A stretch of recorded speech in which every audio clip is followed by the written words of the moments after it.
당신들이 내 세월을 짓밟았어. 이제 내 차례야. 그날 아침 30년간 헌신한 아내는 남편을 위해 정성껏 생일상을 차렸습니다. 하지만 돌아온 것은 감사 인사가 아닌 며느리와의 추악한 배신이었죠. 제 집안에서 버젓이 서로를 탐하는 두 사람의 모습을 목격한 순간 30년간 쌓아온 모든 것이 한순간에 무너져 내렸습니다. 하지만 이 여자는 그저 당하고만 있지 않았어요. 차가운 복수의 계획이 그녀의 머릿속에서 완성되기 시작했습니다. 바보 같은 아내의 탈을 쓰고 지켜온 모든 것을 되찾기 위해서요. 과연 30년의 세월을 바보로 살아야 했던 한 여자가 어떻게 가장 통쾌한 복수를 완성했을까요? 지금부터 그 놀라운 이야기를 들려드리겠습니다. 그날도 저는 새벽 5시에 일어났습니다. 제 남편 강민호는 K시건업의 회장으로 아침 식사만큼은 반드시 집에서 한식으로 먹어야 하는 까다로운 성격이었어요. 저는 김치찌개에 간을 맞추고 고등어구이를 정성스럽게 준비했습니다. 이 집의 모든 아침은 그렇게 제 손에서 시작되었지만 아무도 제 고생을 알아주지 않았어요. 식탁에 둘러앉은 가족들 앞에서 남편은 찌개를 한 숟가락 뜨자마자 인상을 찌푸렸습니다. 오늘은 왜 이렇게 짜냐며 어제 마신 술이 확 깬다고 핀잔을 주었어요. 그 말에 며느리 박소영이 기다렸다는 듯이 거들었습니다. 아버님 말씀이 맞아요. 제가 다음부터는 압구정동 그 유명한 식당에서 포장해 올까요? 거기는 간이 딱 맞거든요. 그 순간 제 가슴이 철렁 내려앉았습니다. 이 집 안주인으로서 제 자리는 이제 아무 의미가 없다는 선언처럼 들렸거든요. 제 아들 준석이가 눈치를 보며 나섰어요. 엄마가 요즘 피곤하셔서 그런 거야. 내 입에는 딱 좋은데 뭘 그러냐고 변명해 주었지만 남편의 호통 한마디에 힘없이 묻혔습니다. 저는 아무 말 없이 쌈장을 준비해서 남편의 그릇 앞에 올려놓았어요. 지난 30년간 터득한 생존법이었거든요. 모든 사람이 떠나고 텅 빈 집에서 저는 안방 깊숙한 곳에 서랍장을 열었습니다. 비단 한복들 사이에 있는 작은 나무 상자를 꺼내 들었어요. 그 안에는 1995년 지금은 없어진 은행의 낡은 통장이 하나 있었습니다. 그 통장을 손에 쥐자 30년 전 그날의 기억이 선명하게 되살아났어요. 남편의 사업이 부도 위기에 처했던 그 겨울, 저는 어머니가 물려주신 금반지와 목걸이를 모두 팔았습니다. 제 젊은 시절의 모든 것이 담긴 그 돈을 망설임 없이 남편에게 건넸어요. 남편은 제 손을 잡고 눈물을 흘리며 말했었죠. 수연아, 이 은혜는 평생 잊지 않을게. 내가 꼭 성공해서 당신을 세상에서 제일 행복한 여자로 만들어줄게. 저는 그 말을 믿었습니다. 제 모든 것을 바쳐 그의 성공을 도왔어요. 하지만 이 통장은 바로 그 믿음의 증거이자 제 청춘이 묻힌 무덤이기도 했습니다. 그날 저녁은 남편의 62번째 생일이었어요. 하루 종일 그가 좋아하는 갈비찜과 잡채, 육전을 준비했습니다. 혹시 술을 마실까봐 해독에 좋은 북엇국까지 끓여놓고 기다렸지만 시간이 흘러도 남편은 돌아오지 않았어요. 며느리 소영이는 아버님과 중요한 미팅이 있다며 일찍 함께 나간 뒤였습니다. 아들 준석이만 저와 함께 굳은 표정으로 식탁을 지키고 있었어요. 밤 10시가 다 되어서야 현관문이 열렸습니다. 남편과 며느리가 함께 들어왔는데 뭔가 즐거운 일이 있었는지 웃음꽃을 피우며 들어서다가 화려하게 차려진 식탁을 보고는 순간 표정이 굳어졌어요. 남편은 김 부장과 저녁 약속을 잊었다며 피곤하다는 핑계로 서재로 들어갔고 며느리가 그 뒤를 따랐습니다. 저는 차라도 내어드릴 생각으로 과일을 깎아 쟁반에 담고 서재로 향했어요. 그리고 저는 평생 잊을 수 없는 그 광경을 보고야 말았습니다. 살짝 열린 문틈으로 보인 그 장면은 제 세상을 완전히 뒤바꿔 놓았습니다. 남편 강민호가 며느리 박소영의 목에 다이아몬드 목걸이를 직접 걸어주고 있었어요. 그의 늙고 주름진 손이 며느리의 하얀 목덜미를 애무하듯 감싸고 있었습니다. 두 사람의 얼굴은 숨결이 닿을 만큼 가까웠고 남편이 무언가 속삭이자 며느리는 교태 섞인 웃음을 터뜨렸어요. 그 목걸이는 제가 얼마 전 잡지에서 보고 예쁘다고 지나가듯 말했던 바로 그것이었습니다. 남편은 그때 저에게 사치스럽다고 핀잔을 줬었는데 말이에요. 온몸의 피가 차갑게 식어가는 것 같았습니다. 세상의 모든 소리가 사라지고 귓가에는 윙하는 이명만 울려 퍼졌어요. 바로 그때 며느리 소영이가 서재의 어두운 장식장 유리에 비친 제 모습을 발견했습니다. 그녀는 저와 눈이 마주쳤음에도 피하지 않았어요. 오히려 보란 듯이 승리의 미소를 지으며 남편의 팔에 몸을 기댔습니다. 저는 조용히 몸을 돌려 나왔어요. 쟁반을 든 제 손이 미세하게 떨리고 있었습니다. 그날 밤 모든 가족이 잠든 시간, 저는 홀로 어두운 부엌에 서 있었습니다. 아무도 손대지 않아 차갑게 식어버린 생일상의 음식들을 하나씩 쓰레기통에 버렸어요. 제가 버린 것은 단순한 음식이 아니었습니다. 그것은 제 30년의 세월과 어리석었던 믿음, 그리고 짓밟힌 자존심이었어요.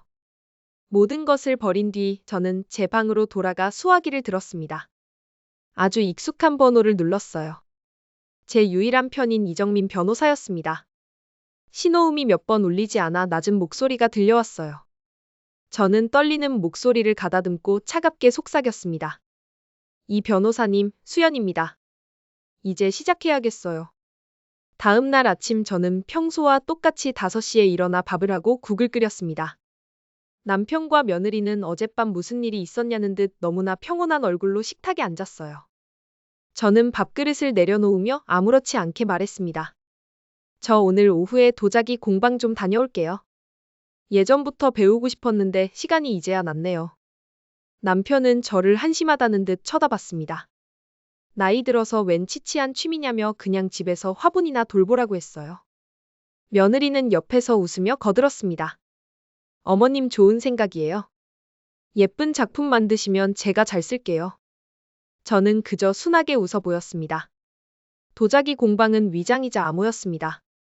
제가 제 편을 만나러 가는 비밀 장소였어요. 약속 장소는 인사동의 낡은 찻집이었습니다. 삐걱거리는 나무 계단을 올라가자 구석진 자리에서 한 남자가 저를 기다리고 있었어요. 제 유일한 충신 이정민 변호사였습니다. 이 변호사의 아버지는 제 친정아버지의 오랜 비서였어요. 그는 제게 깊이 고개를 숙였습니다. 사모님, 드디어 연락을 주셨군요. 15년 넘게 기다렸습니다. 그의 눈에는 제 아버지에 대한 그리움과 저에 대한 연민이 함께 담겨 있었습니다. 저는 눈물을 삼키고 본론으로 들어갔어요. 이 변호사님, 이제 때가 됐습니다. 지금부터 제 손과 발이 되어 주세요. 저는 그에게 첫 번째 지시를 내렸습니다. 강민호 회장과 박소영 실장의 모든 법인카드 사용 내역 그리고 두 사람의 모든 동선을 파악해 주세요. 하루도 빼놓지 말고요. 이 변호사는 비장한 표정으로 대답했습니다. 알겠습니다, 사모님. 이제부터 전쟁이 시작됩니다. 찻집을 나오자 회색빛 하늘이 조금은 다르게 보였어요. 어둡고 차가웠지만 더 이상 저를 짓누르는 하늘은 아니었습니다. 집으로 돌아오는 길에 예전 아버지가 운영하시던 회사가 있던 여의도 근처를 지나게 되었습니다. 낯선 빌딩들 사이에서 제 기억은 저도 모르게 30년 전으로 달려갔어요. 아버지는 좋은 사람이셨지만 좋은 사업가는 아니셨습니다. 사람을 너무 쉽게 믿는 것이 문제였어요. 그날 회사는 부도 위기에 처해 있었고 아버지는 망연자실해 계셨습니다. 그리고 아버지 곁에는 가장 믿음직한 얼굴로 아버지를 위로하는 젊은 강민호가 있었어요. 그는 아버지의 등을 두드리며 말했습니다. 형님 걱정 마세요. 제가 어떻게든 이 위기를 막아보겠습니다. 저만 믿으세요. 아버지는 그의 손을 잡고 눈물을 흘렸습니다. 하지만 저는 보았어요. 아버지를 부축하며 나가는 그의 입가에 스치던 차가운 미소를 말이에요. 그날 밤 저는 아버지 방 앞에서 강민호의 전화 통화를 엿들었습니다. 그래, 다 정리되어 간다. 저 늙은이가 나만 믿고 있으니까 식은 죽 먹기지. 헐값에 회사 인수할 절호의 기회야. 온몸에 피가 거꾸로 솟는 것 같았습니다. 저는 그에게 달려가 따졌어요. 어떻게 우리 아버지한테 이럴 수 있어요? 당신은 사람이 아니에요. 강민호는 조금도 당황하지 않았습니다. 오히려 저를 똑바로 쳐다보며 말했어요. 수연 씨, 똑똑한 줄 알았는데 아직 세상 물정을 모르는군요. 이게 바로 사업이에요. 그리고 그는 잔인한 제안을 했습니다. 나와 결혼하세요. 내 아내가 되면 당신 아버지를 명예롭게 은퇴시켜드리죠. 하지만 내 제안을 거절하면 나는 당신 아버지를 횡령과 배임으로 감옥에 보내고 평생 빚더미에서 허우적거리게 만들 겁니다. 당신 가족의 운명은 이제 당신 손에 달렸어요. 저는 무너져가는 아버지를 보며 제 인생을 담보로 바치기로 결심했습니다. 제 결혼식 날 저는 웨딩드레스 대신 상복을 입은 기분이었어요. 강민호 옆에서 저는 제 영혼의 자물쇠를 채우고 바보의 가면을 썼습니다. 그날부터 제 인생은 제 것이 아니었어요. 며칠 뒤 이정민 변호사가 보내온 자료를 보고 저는 분노가 치밀었습니다. 호텔 스위트룸, 고급 레스토랑, 명품 매장, 해외 바이어 접대, 임원회의라는 가짜 명목 아래 두 사람은 회사 돈으로 그들만의 호화로운 연애를 즐기고 있었어요. 하지만 지금은 분노할 때가 아니라 이 증거들을 어떻게 활용할지 계산할 때였습니다. 저는 이 변호사에게 다음 지시를 내렸어요. K시건업의 주주명부를 다시 확인해주세요. 특히 1% 미만의 소액 주주들 그리고 10년 이상 주식을 보유한 사람들을 전부 목록으로 만들어주세요. 이 변호사의 눈이 빛났습니다. 제 의도를 파악한 거예요. 거대한 성벽은 눈에 띄지 않는 작은 돌멩이 하나가 빠지면서부터 무너지기 시작하는 법입니다. 그날 저녁 제 아들 준석이에게서 전화가 왔어요. 잔뜩 술에 취한 목소리였습니다. 집에 돌아온 아들은 비틀거리며 제 앞에 무너지듯 주저앉았습니다. 어머니, 제가 오늘 회사에서 어떻게 당했는지 아세요? 아버지와 소영이가 저를 완전히 투명인간 취급하더군요. 저는 아들의 등을 쓸어주며 자초지종을 물었어요. 아들은 오늘 있었던 임원회의 이야기를 털어놓았습니다. 본인이 몇 달간 밤새워 준비한 신사업 기획안을 발표하는 자리였다고 했어요. 하지만 발표가 끝나기도 전에 남편 강민호가 서류를 집어던지며 소리쳤다고 합니다. 이따위 종이 쪼가리를 기획안이라고 들고 온 거냐? 그렇게 아니란 생각으로 무슨 사업을 하겠다는 거야? 모든 임원이 보는 앞에서 아들은 아버지에게 모욕을 당했어요. 아들이 반박하려던 순간 며느리 소영이가 그를 막았다고 합니다. 아버님 말씀이 맞습니다. 지금은 안정성을 중시하고 기존 사업에 집중해야 할 때예요. 준석 씨의 제안은 시기상조입니다. 이 문제는 제가 다시 검토해서 보고 드릴게요. 아들의 기획안은 그렇게 며느리의 손에 넘어가 곧 그녀의 공로로 둔갑할 예정이었어요. 저는 아들을 부축해 일으켰습니다. 아들의 눈에는 억울함과 분노 그리고 깊은 의심이 담겨 있었어요.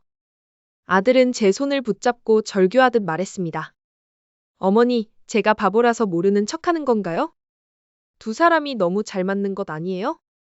요즘 꼭 부부가 아니라 사업 파트너, 아니 그 이상 같다고요? 어머니는 정말 아무것도 모르세요? 마침내 아들의 입에서 그 말이 터져 나왔습니다. 제 가슴 한쪽이 아려왔지만 다른 한쪽에서는 차가운 안도감이 피어올랐어요.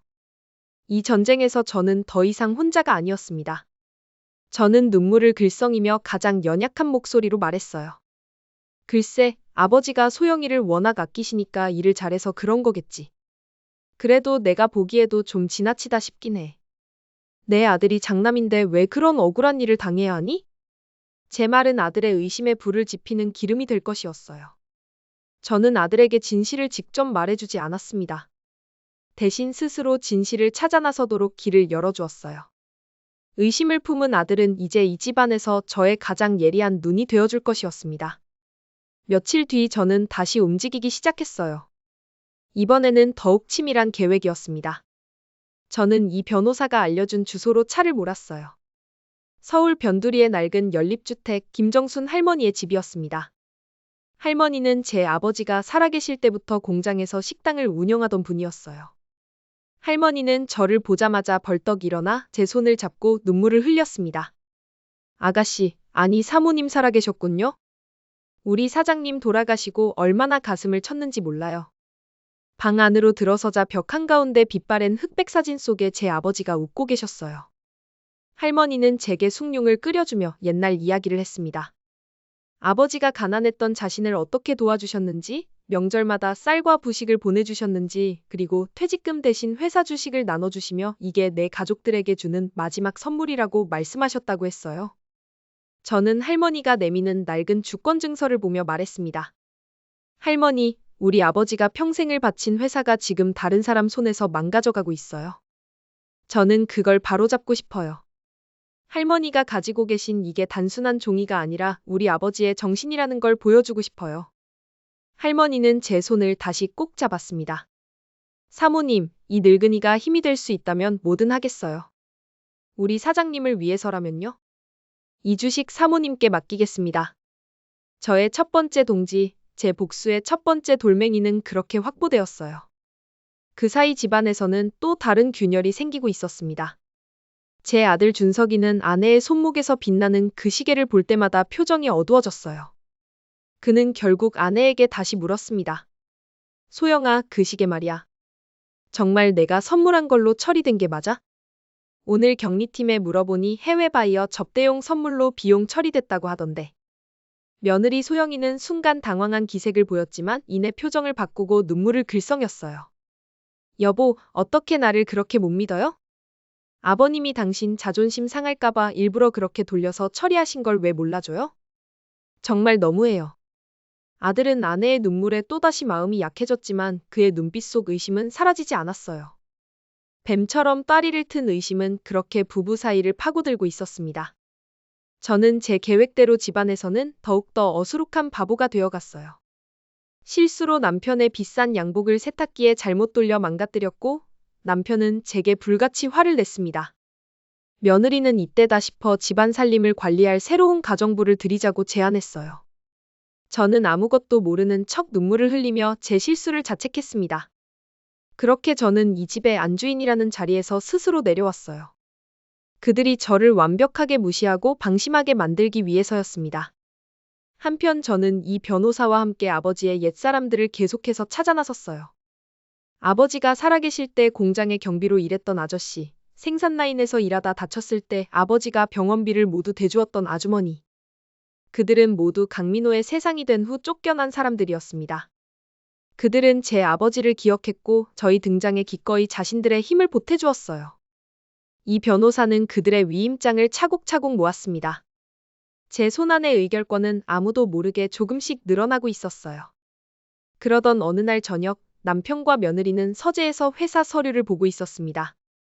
두 사람은 제 흉을 보며 낄낄거리고 있었어요. 어머님 요즘 정말 정신이 없으신가 봐요. 저러다 큰일 치시겠어요. 남편은 내버려둬도 집안에서 조용히 있는 것만 해도 다행이라고 대답했습니다. 그렇게 웃던 며느리가 서류를 정리하다 실수로 책상 위에 낡은 파일 상자를 건드렸어요.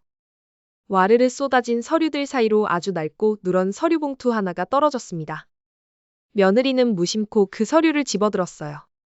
아버님, 이건 뭐예요? 아주 오래된 서류 같은데요? 그것을 본 남편의 얼굴이 순식간에 굳어졌습니다. 그는 거의 빼앗듯이 며느리 손에서 서류를 가져갔어요. 아무것도 아니야. 낡은 페지니까 신경 쓰지 마. 그의 반응은 지나치게 날카로웠습니다. 야심 많은 며느리의 눈이 의심으로 빛나는 것을 저는 놓치지 않았어요. 그녀는 분명히 보았을 겁니다. 그 서류에 찍힌 제 아버지의 도장을 말이에요. 저는 복도 어둠 속에서 그 광경을 모두 지켜보고 있었습니다. 며느리는 그날 이후 확실히 달라졌어요. 남편을 바라보는 눈빛에 이전과 같은 애교와 존경 대신 날카로운 경계심과 의심이 서려 있었습니다. 그녀는 남편이 잠시라도 자리를 비우면 서재에 들어가 오래된 서류들을 뒤지기 시작했어요. 이제 두 번째 미끼를 던질 시간이었습니다. 며칠 뒤 남편의 회사 사무실로 발신인 불명의 서류 봉투 하나가 배달되었어요. 그 안에는 지난번 남편 생일날 그와 며느리가 호텔로 들어가는 모습이 찍힌 사진들이 들어 있었습니다. 하지만 사진은 교묘하게 편집되어 있었어요. 남편의 얼굴은 선명하게 나왔지만 며느리는 뒷모습이나 흐릿한 옆모습만 찍혀 있어 누구인지 단번에 알아보기 어려웠습니다. 사진 밑에는 타자기로 찍힌 문장이 있었어요. 회장님, 너무 믿지는 마세요. 꼬리가 길면 밟히는 법입니다. 이 변호사의 보고에 따르면 서류를 본 남편은 그 자리에서 불같이 화를 냈다고 해요. 그는 즉시 며느리를 자신의 사무실로 불렀습니다. 하지만 사진을 보여주지는 않았어요. 대신 아무것도 모르는 며느리에게 고함을 질렀습니다. 너 요즘 너무 나서는 거 아냐? 회사 안팎으로 내 소문이 흉흉해. 처신 똑바로 해. 며느리는 영문도 모른 채 당황한 표정이었어요. 아버님, 그게 무슨 말씀이세요? 제가 뭘 잘못했다고요? 남편은 더욱 격하게 화를 냈습니다. 그날 이후 두 사람의 관계는 눈에 띄게 차가워졌어요. 며느리는 남편의 의심에 분노와 모멸감을 느꼈습니다. 그리고 그 감정은 그녀의 야망에 불을 붙였어요. 그녀는 깨달은 것입니다. 저 늙은 여우의 정부로 살아서는 언젠가 버려질 뿐이라는 것을 말이에요. 며느리는 마침내 움직이기 시작했습니다. 이 변호사의 조사에 따르면 그녀는 자신과 대학 동문인 경쟁사 태림건설의 인수합병 전문가와 비밀리에 만나기 시작했어요. 저는 그들이 만나는 호텔 카페 옆자리에서 도자기 공방 친구와 수다를 떠는 평범한 아줌마로 위장해 앉아 있었습니다. 박 실장, 정말 자신 있어요? K시건업의 내부 정보를 빼낼 수 있다는 거? 부장님, 지금 K시건업의 모든 업무는 제 손을 거쳐요. 강민호 회장은 이제 늙었어요. 제가 마음만 먹으면 곧 있을 해외 리조트 개발 프로젝트의 모든 정보를 넘겨드릴 수 있습니다. 그 프로젝트가 실패하면 주가는 폭락할 텐데요. 바로 그걸 노리는 겁니다. 주가가 바닥쳤을 때 태림건설이 적대적 인수를 시작하세요. 저는 안에서 문을 열어드리겠습니다. 성공하면 저에게 뭘 해주실 건가요? 박 실장의 공로 절대 잊지 않겠어요. K시건업의 새 사장 자리는 당신 것이 될 겁니다. 저는 차잔을 들고 조용히 미소 지었어요. 모든 것이 제 계획대로 되어가고 있었습니다. 이제 마지막 덫을 놓을 시간이었어요. 저는 며칠에 걸쳐 남편의 서재를 청소하는 척하며 낡은 서류들을 정리했습니다. 그리고 제가 준비한 미끼를 그 안에 슬쩍 끼워 넣었어요. 그것은 이 변호사가 위조한 가짜 문서였습니다. 본인의 보유 주식 절반은 사회에 환원하며 해당 재단의 이사장은 오랜 후원자인 김영수에게 위임한다는 내용이었어요. 김영수는 남편의 오랜 술친구이자 더러운 뒤처리를 해주는 신복이었습니다. 이 문서는 남편이 아들과 며느리마저 배신하고 자신의 모든 재산을 신복에게 넘길 계획을 세웠다는 증거였어요. 저는 그 서류를 며느리가 늘 앉는 소파 쿠션 밑에 실수로 흘려두었습니다. 아니나 다를까 서재에 들어온 며느리는 그 서류를 발견했어요. 서류를 읽는 그녀의 얼굴이 하얗게 질려가는 것을 저는 문틈으로 똑똑히 지켜보았습니다. 그녀의 눈이 분노로 이글거렸어요. 사랑이 아니라 철저한 비즈니스 파트너라고 믿었던 관계마저 거짓이었음을 깨달은 것입니다. 마침내 며느리는 경쟁사의 회사 기밀을 넘겼고 그 모든 증거는 제 손에 쌓여 있었어요. 뉴스가 터져 나왔습니다. K시건업의 기밀 유출, 해외 프로젝트 무산 위기. 주가는 하루아침에 폭락했어요. 그날 저녁 남편은 폭풍처럼 집으로 몰아닥쳐 며느리의 뺨을 후려쳤습니다. 이 못된 것, 이게 다 내 짓이지? 며느리도 더는 참지 않고 소리쳤어요. 배신은 아버님이 먼저 하신 거 아니에요? 그 김영수라는 작자한테 재산 넘기려고 하셨잖아요. 두 배신자의 추악한 싸움이 벌어졌고 극심한 분노를 이기지 못한 남편은 가슴을 움켜쥐고 쓰러졌어요. 뇌졸중이었습니다. 저는 침착하게 119에 신고했지만 진짜 목표는 따로 있었어요. 모두의 시선이 쓰러진 남편에게 쏠린 사이 저는 서재의 비밀금고를 열었습니다. 비밀번호는 제 아버지의 기일이었어요.